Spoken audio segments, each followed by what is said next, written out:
teman-teman semuanya dimanapun sahabat-sahabati berada, rekan dan rekan kita berada. Kesempatan siang kali ini kita sedikit ngobrol santai ya, ini dengan akang-akang yang udah beranak dua. Bener dua ya Kang? Betul. Tapi masih senang dipanggil akang, apalagi dipanggil mas ya. Ya, hari ini alhamdulillah kita kedatangan seorang narasumber yang akan kita berdua nanti mungkin ada sesi tanya jawab, membicarakan soal moderasi beragama. Yang ini kita tunjukkan, satu, untuk mengedukasi sahabat-sahabat semua, rekan-rekan semua. Kedua juga sebagai memperingati hari lahir Nahdlatul Ulama yang ke-95. Dengan itikat baik ini semoga dapat mencerahkan kita soal moderasi beragama itu sendiri. Yang kedua, mencerahkan kita tentang bagaimana menyikapi paham-paham radikalisme seperti itu. Nah, lanjutnya ini mungkin teman-teman yang lagi live ini pengen tahu Kang. Ya, langsung gimana? Pengen tahu nama lengkap ya. Oh, nama lengkap. Sebelumnya, Assalamualaikum warahmatullahi wabarakatuh. Waalaikumsalam warahmatullahi wabarakatuh. Alhamdulillah wa syukurillah ala ni'matillah. La hawla wa la quwata illa billah. Salatan daiman mutalazimaini ala rasulina Muhammadin sallallahu alaihi wasallam. Uswatuna wa narju syafa'atuna fi yaumil qiyamah. Amin ya rabbal alamin. Untuk yang pertama, memperkenalkan, nama saya Muhammad Wafi Abdul Aziz. Muhammad Wafi Abdul Aziz Ya. Terus kalau sehari-hari sebagai apa Kang? Sehari-hari saya di sini sebagai petani. Sebagai petani. Ya. Selain itu kegiatannya? Selain itu ikut hikmah, mengaji di TPQ Darul Ulum dari jam 2 sampai jam 7 atau 8 kurang lebihnya. Berarti sehari itu padat ya, dari pagi mulai ke ladang gitu. Ya, dibilang padat ya padat, tapi kan itu dibuat sendiri lah. Oh, dibuat sendiri. Buat keinginan sendiri bahwasannya mengingat makalah dari beliau Masyayikh, Iya. Bapak Kiai Haji Mutahar Al-Hamid Al-Maghfurlah, bahwa beliau sudah berpesan bahwa hidup di dalam dunia, badan kalau tidak untuk berjuang itu busuk, berjuang pun busuk. Maka dari itu, dari kami, saya pribadi, sekuat tenaga, pikiran, apa dalam bidang yang kami bisa, Iya. kami curahkan semuanya, seperti itu. Biar badan tuh busuknya nggak sia-sia gitu kan? Iya, sia-sia. Nggak sia-sia gitu ya? Nggak sia-sia. Lah, ini dari teman-teman yang saya tahu, Kang Wafi juga sebagai ketua Ansor, betul? Betul. Itu udah berapa lama Kang sebagai ketua Ansor? Dari tahun 2014 2014 ya? 2014 sampai sekarang berarti kurang lebih 7 tahun. 7 tahun? 7 tahun. 7 tahun sebagai ketua atau terlibat di Ansor? Pertama, setelah mukim dari pesantren, Iya. diamanati wakil ketua Ansor Ranting Pasurunan. Setelah 2 periode 4 tahun, sekarang diamanati untuk jadi ketua Ansor. Sebenarnya ya berat, sungguh berat. Namun kalau dari kalangan kita nggak ada yang mau mengalah untuk memperjuangkan Nahdlatul Ulama, Iya. itu bisa generasi kita malah putus atau bahkan tidak ada. Ya. Kalau di desa Pasurunan ini anggota Ansor tuh udah berapa? Anggota Ansor dari desa Pasurunan kurang lebih 750. 750. Itu kalau dari segi umur mulai dari umur berapa? Umur dari kami sudah direkrut ke Ansor dari umur 13 ke atas sampai 40. Itu sudah mencakup subranting. Subranting dari Desa Pasurinan adalah 1 Karanganyar, 2 Wiroyoso. Ya. Tapi kalau Ansor, sejak ada Ansor itu udah berapa generasi Ansor di sini? Generasi Ansor di ranting Pasurinan sudah kelima. Sampai Kang Wafi. Saya ini. Nah, kalau bicara soal peran Ansor juga ya, karena tema kita kan moderasi beragama kan. Ya. Kalau peran Ansor buat hal-hal seperti itu, langkahnya itu kayak gimana? Peran Ansor dalam masyarakat khususnya di Pasurinan itu sangatlah penting. Untuk yang pertama, kita mengambil paham Nahdlatul Ulama atau NU itu harus membekali generasi muda, bahkan dari SD sudah memberi pengertian bahwa inilah NU, inilah sholat model NU. Sejak SD gitu? Sejak SD sudah ada ajaran-ajaran khusus tentang ke-NU-an. Berarti kalau sejak SD itu pengurus Ansor sendiri yang ngajar di situ atau memang dia udah sebagai guru di situ? Karena di sini kan sudah ada wadah. Di gitu. TPQ ini kan sudah ada wadah. Barang siapa yang menjadi warga NU pasti mengaji di TPQ. Di TPQ. Iya, pasti. Dari PAUD, TK, SD bahkan SMP, sebelum menikah anak-anak itu masih semangat.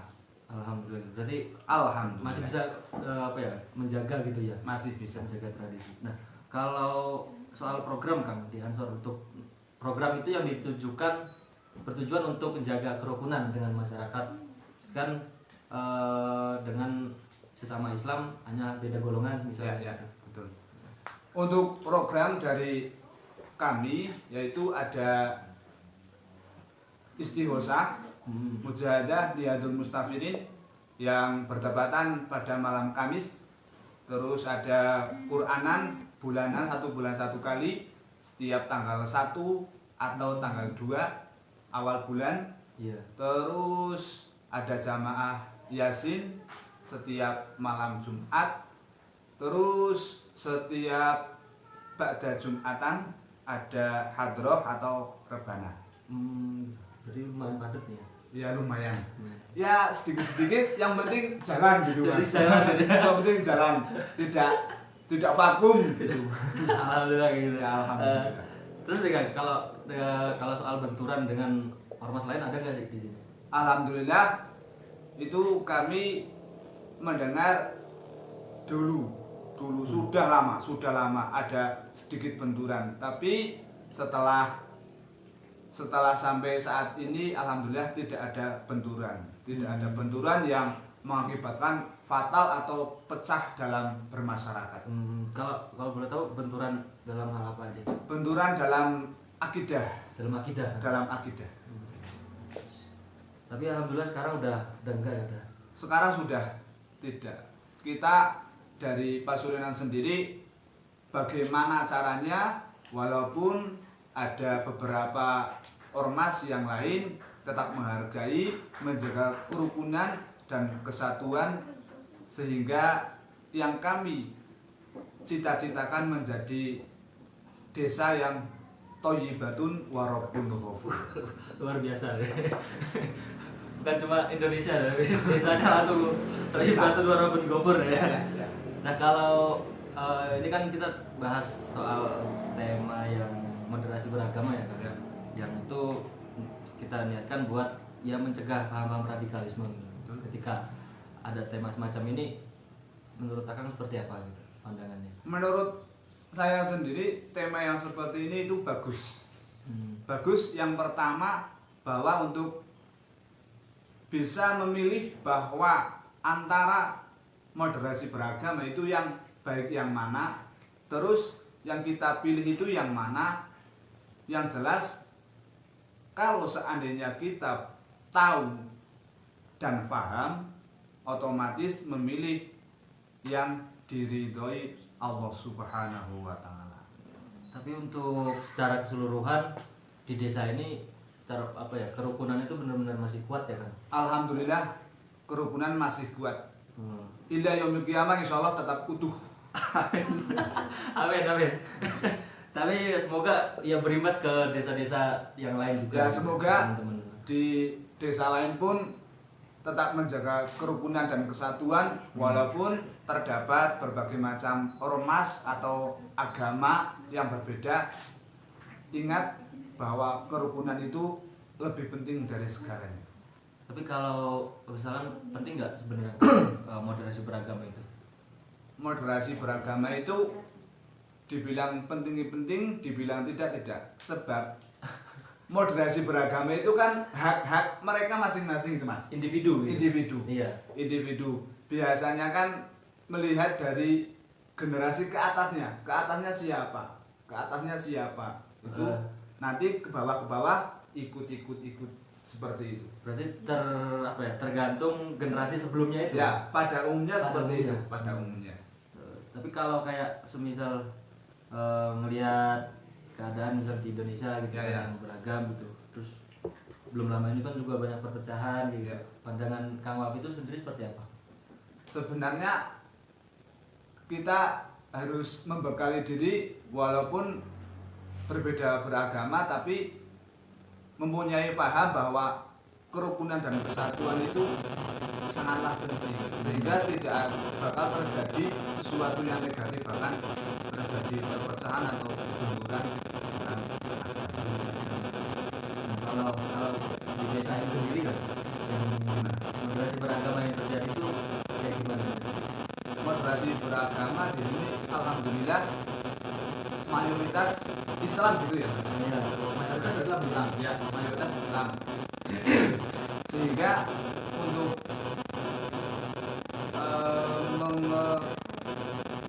mendapat benturan atau perpecahan itu sedikit. Ada nggak yang Macam ideologi lain enggak ada, tapi kan cuma 1-2 enggak orang besar gitu? enggak. Tapi kalau kira-kira sebenarnya masyarakat tuh paham nggak gitu, kalau bahasa yang sering dipakai itu kan moderasi beragama Ya. Ini kan di masyarakat sendiri entah itu bahasa kerukunan atau gimana sebenarnya sudah paham. Moderasi beragama kalau di desa itu kurang paham ya Mas, kurang paham moderasi beragama. Mungkin ada di kota-kota ya. Mungkin terjadi itu yang di kota-kota yang pendatangnya dari sana dari sini, Iya. macam-macam. Kalau di desa sendiri belum paham itu, Belum paham. moderasi beragama. Tapi kalau masyarakat sendiri tuh kayak ada nilai-nilai luhur yang selalu dijaga sejak dulu. Sejak dulu nilai-nilai luhurnya ya biasa, seperti halnya dari desa Pasuruan sendiri kan menjaga kerukunan tersebut, bukan ada ritual-ritual yang harus atau yang khusus itu. Yang khusus itu. Nggak ada. Tapi kalau soal radikalisme kan, sebenarnya menurut Kang Wafi itu seperti apa radikalisme? Radikalisme itu kan sebenarnya radikalisme itu sangat berbahaya bagi kita. Berbahaya karena kalau tidak dipupuk atau tidak dibekali dari kecil, itu paham radikalisme bisa memperpecah persaudaraan, silaturahim antara keluarga. Kalau belum ada bekal tentang radikalisme, itu bahkan terpecah silaturahim keluarga, apalagi sudah bermasyarakat atau bernegara, itu bisa berbahaya untuk negara tersebut kalau tidak dibekali bagaimanakah cara mensikapi radikalisme tersebut. Memang sejak dini itu sudah diajarkan Ya. Karena paham-paham yang nggak boleh kita Ya. beri. Betul. Nggak boleh. Itu minta tolong teman-teman sama kopinya. Kopinya. Biar nyantai, biar enak ngomong Ya, ada ya. kopi kan gitu. Ada kopi. Ada kopi, ada rokok. Gitu. Ini iklan ya teman-teman sebentar. Nah, terus kan kalau di desa Pasurunan ini ya, nanti kalau masyarakat yang mempunyai paham yang ekstrim yang gitu, kalau kalau kayak di luar sana kan yang misal kalau darahnya bermuling gitu ya. Alhamdulillah di desa Pasurunan sendiri tidak ada ya Mas. Tidak ada. Alhamdulillah. Alhamdulillah tidak ada karena memang mayoritas walaupun 1 bulan, 1 tahun atau 2 tahun sudah paham tentang pesantren, dibekali di pesantren. Jadi lebih banyak yang tahu bagaimanakah yang buruk, bagaimanakah yang baik. Tapi kalau misalnya pernah ada nggak sih kita kasus kayak gitu, ada keluarga yang punya paham ekstrim gitu. Di sini nggak ada alhamdulillah ya Mas. Nggak ada ya? Nggak ada. Itu nggak ada. Tapi kalau ada ikan misal ya, Pilihan ya. kemudian kan kita nggak tahu ya perubahan zaman Iya, iya. kan seperti itu. Ada banyak pendatang yang mungkin di sini terus ya mulai bawa paham-paham dari luar gitu. Terus kira-kira untuk teman-teman Ansor Ya. sikapnya seperti apa? Dari teman-teman Ansor sudah ada pada sendiri struktur sendiri bahwa siapa saja yang datang ke desa Pasurunan khususnya sudah ada tim untuk menginterogasi bahwa mereka itu siapa, pahamnya apa. Jadi insya Allah kalau ada paham-paham yang di luar dari paham kami itu sudah bergerak cepat bagaimanakah cara mengantisipasi hal yang tersebut. Tapi sejauh ini belum ada. Belum ada. Belum ada. Benar, karena kalau di desa-desa lain kan itu kan banyak kayak saya di Semarang itu kan nggak hanya Muslim aja yang tinggal, bahkan yang Nasrani pun ada di sana. Nah, yang jadi masalah kan bahkan untuk urusan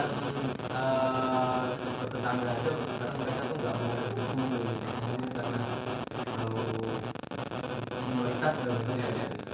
Nah, terus apa namanya, kalau soal apa ya, modal awal di masyarakat sebagai apa ya, prinsip dan lain sebagainya. Modal awal hidup dalam masyarakat pertama kita tidak binafsi.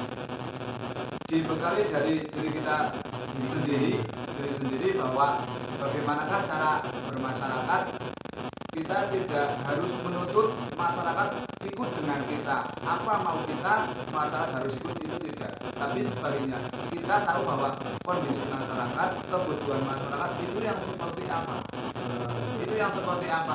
Nanti kalau seandainya masyarakat sudah tahu keinginan kita, terus kita dulu yang mengalah, apapun resikonya kita siap. Nah, nanti kalau sudah lama kita tahu bahwa oh masyarakat ini maunya seperti ini, diberi seperti ini, udah. Tapi kalau kira-kira ada nggak buat saran buat teman-teman mahasiswa Ya. nanti kan juga bakalan terjun ke masyarakat gitu Ya. karena kan, hal yang terjadi di kampus itu kan berbeda dengan kenyataan masyarakat dengan teori gitu ya. Kira-kira apa ya, saran nggak ada? Saran untuk mahasiswa yaitu ketika terjun di masyarakat sesuai dengan kemampuan di bidang kita apa, bidang tersebut harus dimanfaatkan sebaik-baiknya.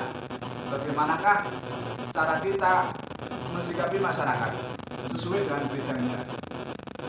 bidangnya. Kalau nanti kita sudah terjun di masyarakat terus mengetahui kondisi masyarakat, mengetahui kebutuhan masyarakat, nanti kita enak sesuai dengan bidang kita masing-masing. Silakan berjuang sekuat tenaga. bahkan kalau bisa materi pikiran tenaga gitu. Tiga-tiganya hebat. Karena poin yang satu yang Nah, yang satu itu. Iya. Tapi silakan kalau seandainya terjun di masyarakat, pertama kita perbaiki dulu diri sendiri, terus melihat kebutuhan masyarakat itu seperti apa, terutama dalam ibadah. Gimana, enaknya gimana, tidak harus ayo ikut sama aku. Gini peraturannya gini. Itu malah bisa mengakibatkan masyarakat tersebut tidak mau ikut dengan anak tersebut. Apalagi hitungannya ini masih kecil kok udah Iya, gitu kan. betul. Kan ada aja masalah Ya, gitu. ada yang seperti itu ada. Oh, masih kecil kok harus ikut-ikutan seperti ini. Iya. Itu ada itu. Apalagi baru masih kecil kok sosokan sok ngerti, sok paham kayak gitu ya. Ya. Tapi kalau misal kita ketemu dengan orang-orang yang beda golongan gitu kan. Ya. Misalkan kayak yang beda akidah dengan kita gitu, ataupun bahkan mungkin sesama Islam tapi mereka lebih keras, kita lebih santai kayak gitu. Nah, itu kita nyikapnya kayak gimana? Kalau kita bertemu ya biasa saja. Dianggap saja sebagai teman, dianggap saja apa, bahkan keluarga. Tidak usah ini dan itu, bicara ini dan itu nggak usah. Iya. Kecuali mereka bertanya tentang akidah, nggak masalah, kita bertukar pengalaman. Akidahnya mereka seperti apa, kita seperti apa. Tapi dalam amaliyahnya atau ibadahnya, kita harus mempunyai prinsip bahwa akidah kita itu tidak sama dengan yang mereka. Berarti akidah kita ya akidah kita, akidah mereka ya biarlah akidah mereka. Nah, yang tak ketahui ini, yang saya tahu tuh mulai penyebaran paham radikalisme ini kan kalau di daerah kota ya kan ya. Kalau di situ kan tadi udah dari sejak SD bahkan sudah ditanamkan kayak gitu ya. Gitu. Nah, kalau melihat yang di luaran sana bahwa bahkan ketika di usia remaja itu malah mereka kayak menganut paham Islam tapi yang ekstrim kayak gitu. Oh ya. Karena remaja itu kan sangat rentan. Sangat rentan sehingga ketika mereka didoktrin terus paham-paham radikalisme itu mudah terpengaruh. Berbeda kalau seandainya remaja tersebut, anak-anak remaja dari usia dini sudah dibekali bahwa paham radikalisme itu seperti ini, yang tidak boleh seperti ini, yang kita harus ikut yang seperti ini. Itu kan untuk mencegah, salah satu mencegah dalam saat remaja tidak gampang terpengaruh paham-paham Islam yang radikalis. Kopinya diminum dulu. Ya, yuk kita minum.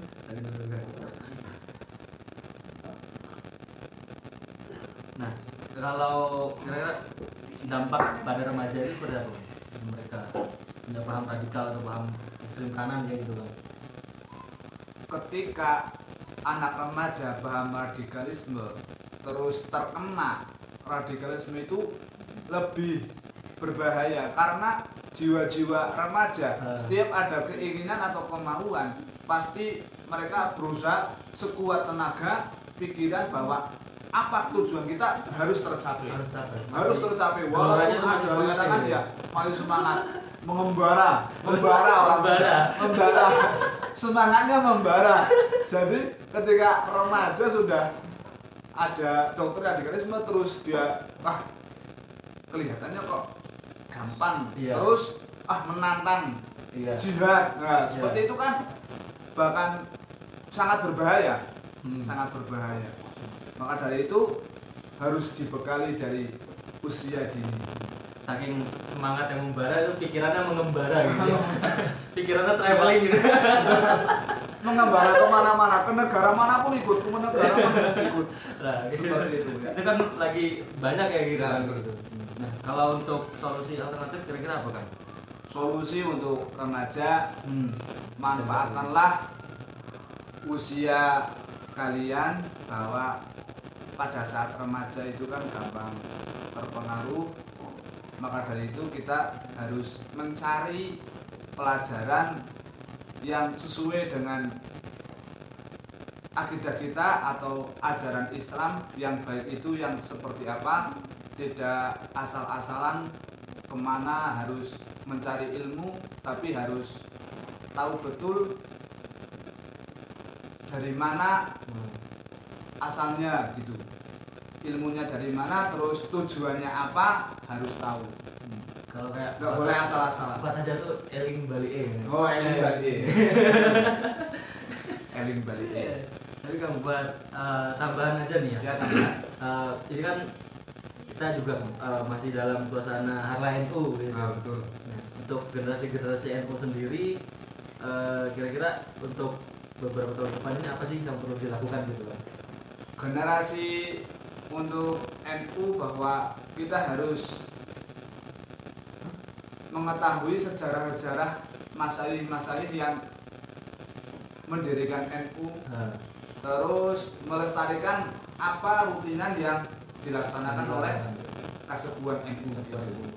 Maka dari itu kan sudah ada bekal, terus terjalin dari generasi sehingga tidak akan terputus ketika sudah dikenali bagaimanakah kiprah atau perjuangan yang terdahulu, kiai-kiai yang terdahulu. Biasanya kan ya karena masih muda ya seperti saya Ya. Karena suka lupa gitu kan. Ya. Apa namanya terlena dengan dunia sosial media. Ya. Gitu.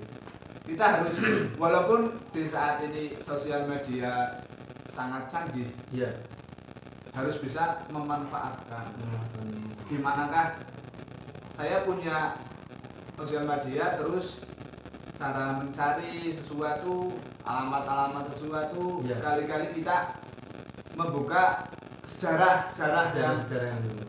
yang dulu sudah diperjuangkan oleh kiai-kiai kita. Paling sebagai penutup dan terakhir Ya. Pesan buat teman-teman yang lagi nonton live-nya ini kira-kira apa gitu pesannya? Teman-teman, untuk pesan kami yang sedang menonton dari kami, manfaatkanlah usia kalian semua sebelum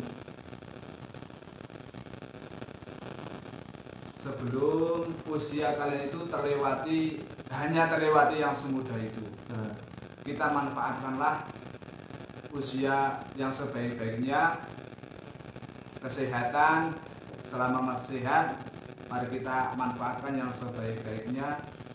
Terus dari kami, apabila dalam penyampaian kurang bisa dipaham atau banyak kesalahan dari tingkah laku atau ucapan, mohon maaf yang sebesar-besarnya. Dan sebagai penutup kita bersama buat para masyaikh dalam ya masih Harla NU lah kita menjalankan sesuatu seperti itu. A'udzubillahi minasyaitonir rajim. Bismillahirrahmanirrahim. Allahumma shalli ala sayyidina Muhammad wa ala ali sayyidina Muhammad. Allahumma ighfir lana dzunubana wa khatayana kullaha. Allahumma ighfir li wa liwalidayya wa li jami'il mu'minina wal mu'minat wal muslimina wal muslimat wal muslimin wal muslimin wal mu'minin wal mu'minin wa abaina wa abai wa ummahatina wa ummahatihim wa ajdaadina wa ajdaadihim. Allahumma ighfir lahum warhamhum wa'afihim wa'fu anhum wa akrim nuzulahu wa asiman qala wa asimhum billahi wa salati wa qara wa nabiyina al-qadaya qadina wa sabul abiyatu min al-tanasati wa min al-qadam min al-waqi min al-qabri wa 'ala al-banar. Allahumma la tarina ajra wa la ta'tina al-badra wa qulana wa la amin sabaqna bil iman wa la tajal fi qulubina ghillan lil ladzina amanu rabbana innaka ra'ufur rahim. Amin. Rabbana atina fid dunya hasanah wa fil akhirati hasanah wa qina 'adzaban nar. Wa sallallahu ala sayyidina Muhammad wa alihi wa sallam. Subhana rabbika rabbil izzati amma yasifun. Wa salamun alal mursalin walhamdulillahi rabbil alamin. Akhirul kalam. Assalamualaikum warahmatullahi wabarakatuh. Waalaikumsalam warahmatullahi wabarakatuh. Terima kasih Kang Wafi atas waktunya. Sama-sama. Ya, udah mau sharing bareng teman-teman semua. Ya. Meskipun ya terbatas teman-teman nggak bisa kumpul, Yo, tapi alhamdulillah ada yang menyaksikan. Semoga ya obrolan siang ini bermanfaat buat amin amin amin. Amin. Terima kasih atas waktunya dari saya. Sama-sama. Kurang lebihnya mohon maaf apabila ada yang kata-kata yang salah ataupun Ya. kurang berkenan di Sama-sama. Kang Wafi. Sama. Itu aja. Teman-teman juga saya ucapkan terima kasih banyak yang sudah meluangkan waktunya nonton live ya, live yang berfaedah kayak gitu ya. Jangan nonton yang gak berfaedah terus gitu. Nah itu aja, sekali lagi saya ucapkan terima kasih, tetap jaga kesehatan dan jangan lupa makan siang. Assalamualaikum warahmatullahi wabarakatuh.